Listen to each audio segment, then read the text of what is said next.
There are things that we thought were strange to us as Africans and Nigerians in particular, but some of that are now seeming to be in our past and no longer stranger than fiction. One of such abnormalities that we see today in our society is youth suicide. Oftentimes we hear and or record more cases with young adults, usually between the ages of 15 and 24. It is, however, surprisingly shocking to hear about the case of a 13-year-old in Kaduna who committed suicide by hanging after being brutally assaulted physically for an offense of theft, which he had strongly insisted he did not commit. Again, we're reminded of a young female undergraduate at one of the nation's universities somewhere in the southeast who recently took her own life, arising from frustration after she said or claimed she has been deliberately or was deliberately being failed by the same lecturer, and that happened twice. We saw a bereaved and distraught mother.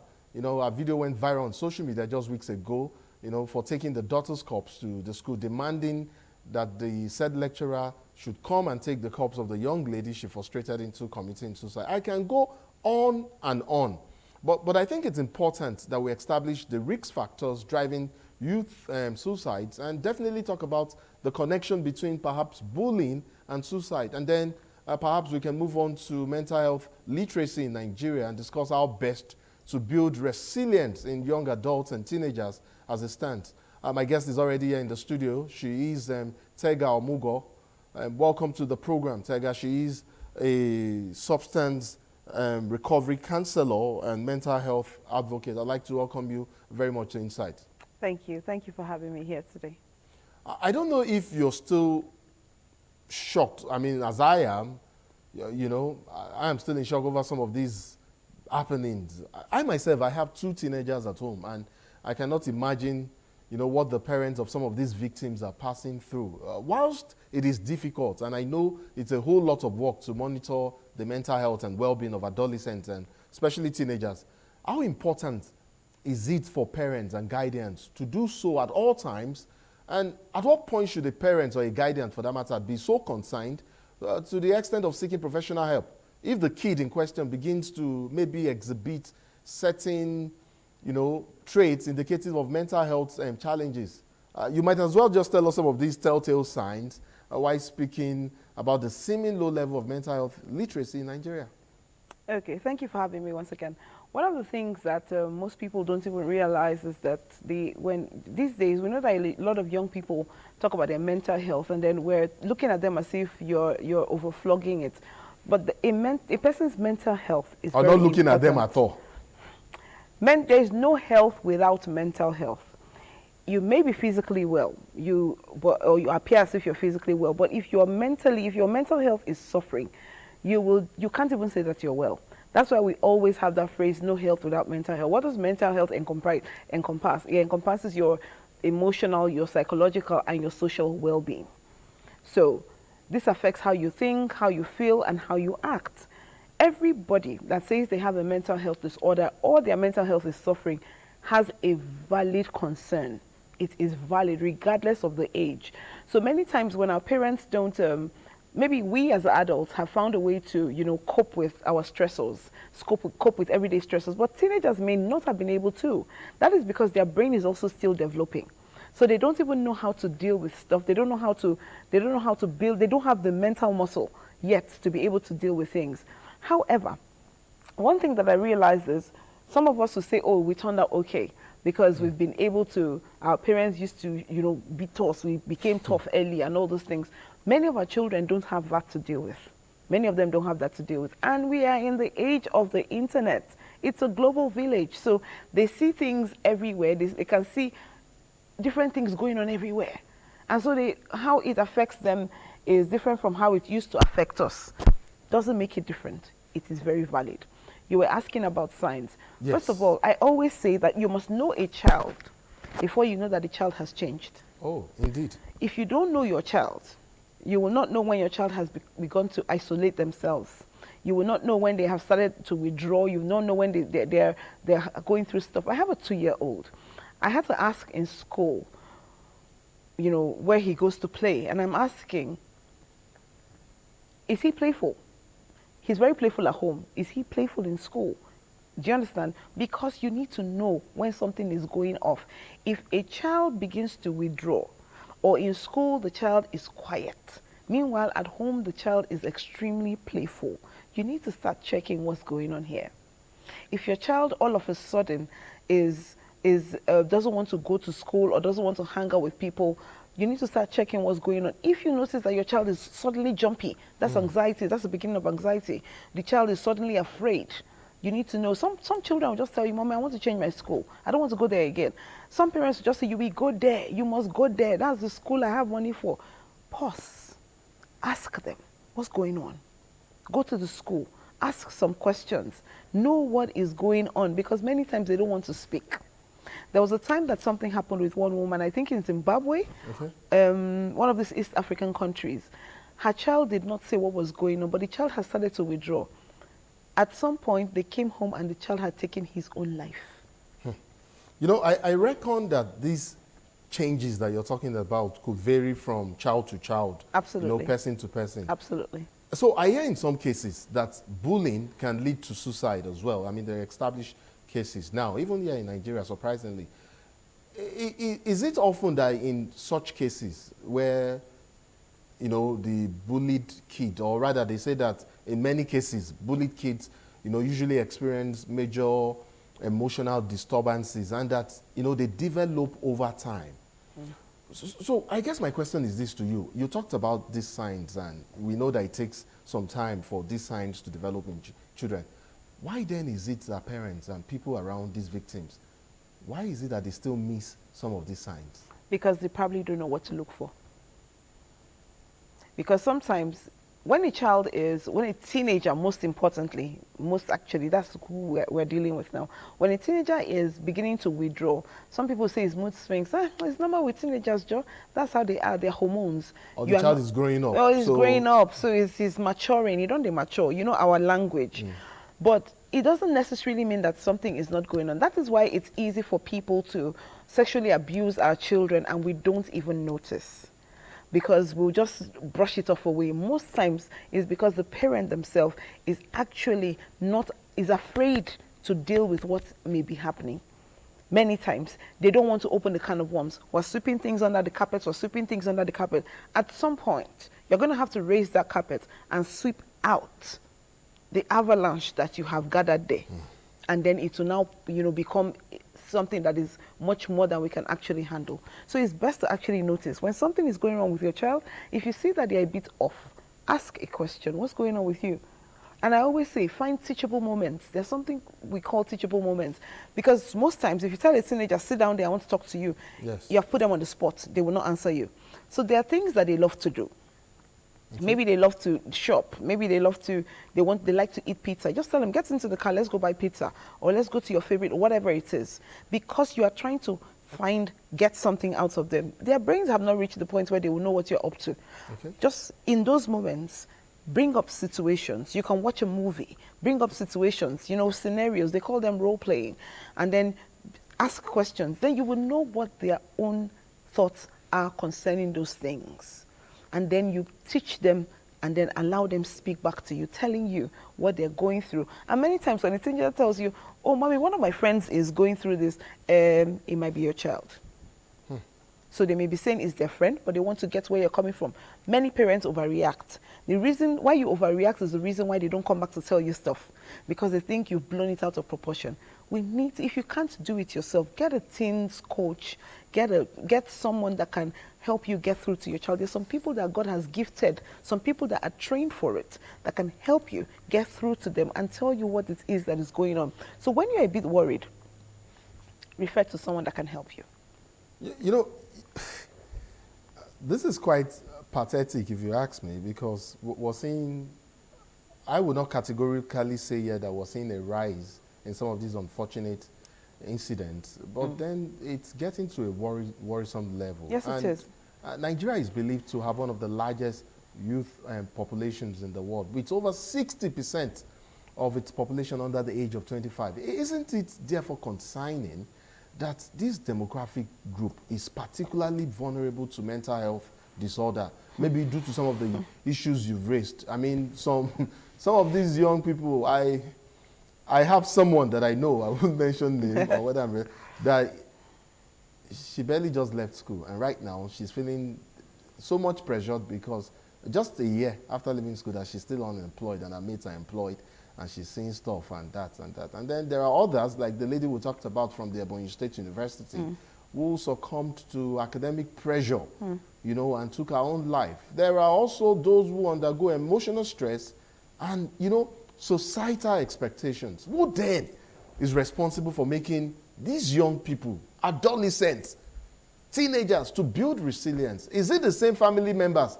that fail to notice and acknowledge that depressed kid, who they simply you know, simplify as being moody, like you said? Are we talking about, you talk about trained experts.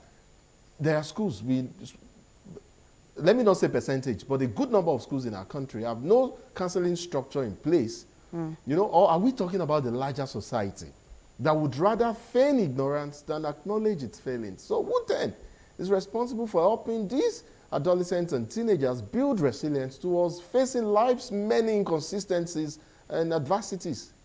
One of the things that I'd like to say about this is that the family is the bedrock of the society. If we get it on that level, it will ripple out into the society, the community. When we fail to teach the values that are needed in these times, this is what we get. There is something we know that we call popularity over values. That's what's going on now. Every social media it's done amazing work for a lot of people. And that is true. Done amazing. I mean, it's done amazing for me personally. It's done amazing for me. However, that same social media is the death of a lot of people, because a person is putting their best foot forward. They're putting their best day. If I put a photo on social media now, I'm going to be, everywhere, this is what I'm doing. You haven't seen the back end of my life. So you now judge your own life, your whole life, on my one day's post on social media. We need to understand that people put their best foot forward. It doesn't mean that that is the whole of their life. You also have your best days. You also have your bad days. Stop putting popularity over values. We have come to, we're at a time when people are looking for how to, when they have 2 million naira. 2 million naira can pay their rent, do a lot of things, but that 2 million naira, they will use 1 million to go and buy hair first, because you are trying to make a statement. Popularity over values. Let's go back to the days of having values. Parents, have your family values. Let your child know what is obtainable at home, because those values is what they will exhibit outside. And if each family does their own, we're able to actually make a larger effect outside. The problem, though, is we have parents that don't even want to get involved in parenting. They're making money. So why have the child? Well, it's not like that.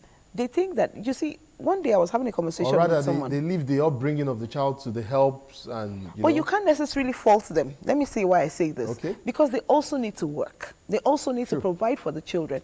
So I had a client, and I was saying something to her. But shouldn't there be a balance somewhat?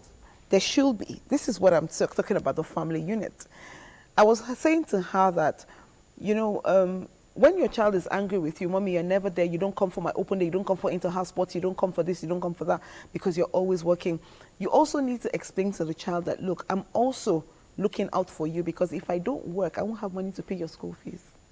This is why there should be a balance. Either a family which is supposed to comprise of a father and a mother. So, one person, they take it in turns. One person, I'm not available today, you go and fill in. But life happens. Sometimes people get separated. Husbands and wives get separated. So it's single parenting, and they are co-parenting. At the time when they are co-parenting, if it is only one parent with the child, you have to work also. How do you manage that? It gets very, very dicey. But then, like we say, balance is key. Everybody knows what works for them. Everybody will find the balance that works for them, because it's not one glove that fits all. Everybody has the family dynamics, and so they find a way to work. We just want for parents to be able to pay better attention. If you're going to go to work all day and you come back, when you come back, please be back. Don't bring work back home and then work all day at work and work all night at home as well. Leave work at work and try to pay a bit of attention to them while you can. Very important. Children, when you see a child that is, misbehaving, it's actually a cry for help. They're seeking for your attention. They're trying to get your attention. At that time, drop everything and focus what's going on. Because at some point, the money that we're all running around to get, True. you now spend it in, facilities, trying to make sure that the child is corrected, when we can actually just strike the balance. If we can find a way to manage time, be at work, do work, leave work at work, come home and be at home and be with the children, things may actually get better. You know your family dynamics. Yes. What works for you? Well, what works for you should also try to make it work for your child too. Tega, when you talked about this creating and finding that balance in homes, yes, parents need to cater their kids and, get money to take care of their kids and also take care of their children as well. This attention deficiency disorder, which is on the rise amongst adolescents and teenagers, just came to mind.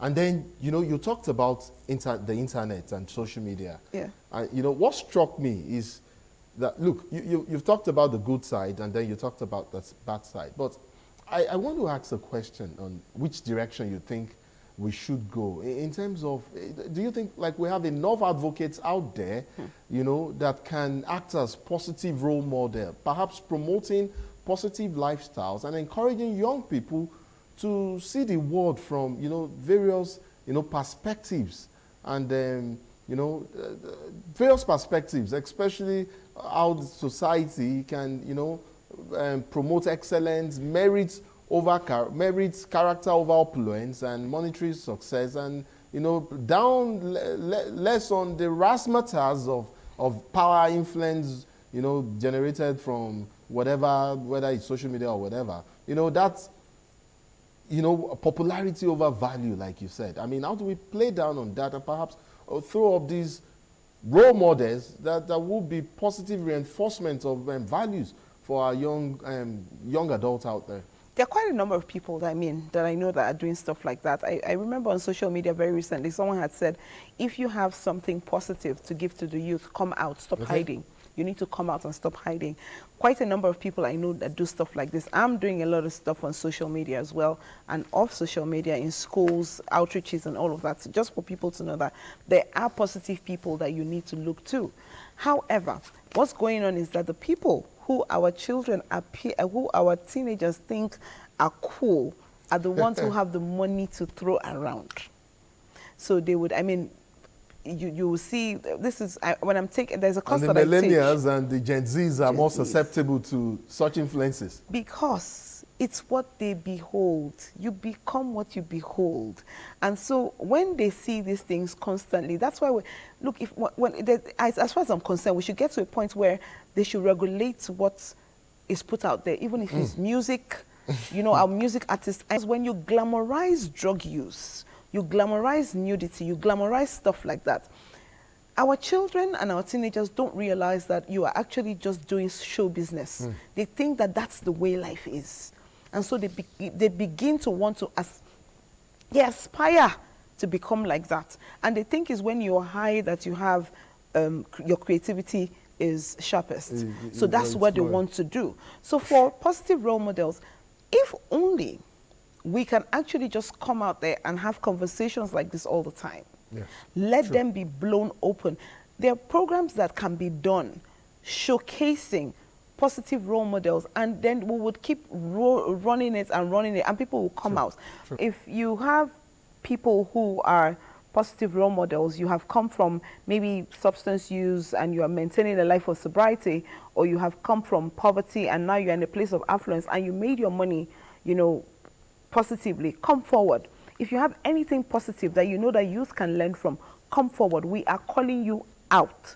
Come forward. So that the youths and teens can see that people actually go through life and that everything is in stages and phases. But when they think they can just, a 15-year-old wanting to drive a Mercedes-Benz is what?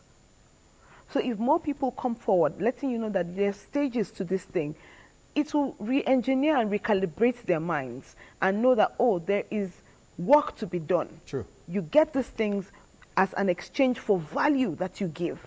Not because you can go naked, or not because you can sleep with someone, or not because you can tap some things on the internet. Sure. Positive role models, we are calling you out now.